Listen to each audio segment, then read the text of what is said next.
আজকে আমরা চিকেন বানাচ্ছি। ফেলোশিপে আমি ম্যানেজার, চয়নিকা ঘুনির ফেলো, অরুণিমা মেন ব্রাঞ্চের ফেলো। আমাদের কাটা হয়ে গেছে পেঁয়াজ, এখানে চয়নিকা কাটছে পেঁয়াজ। এটা হচ্ছে মশলা,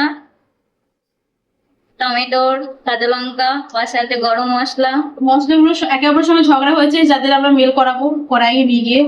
পেঁয়াজগুলোকে ভালো করে আমরা কেটে নিয়েছি পাতলা পাতলা করে। এখানে আমাদের সব কিছু রেডি করে তারপরে আমরা চিকেনটা বানাবো।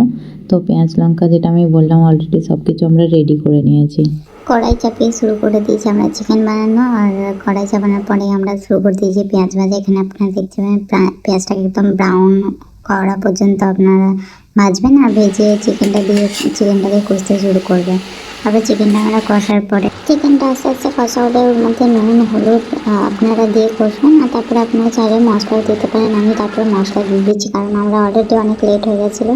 তো মশলা দিয়ে তারপরে ভালো করে চিকেনটা কষতে শুরু করেছে। আর একটু 10 মিনিট 2 মিনিট পর পর আপনারা ঢেকে কষতে পারেন, কারণ আমাদের কষা মাংস আমরা বানানোর চেষ্টা করেছিলাম।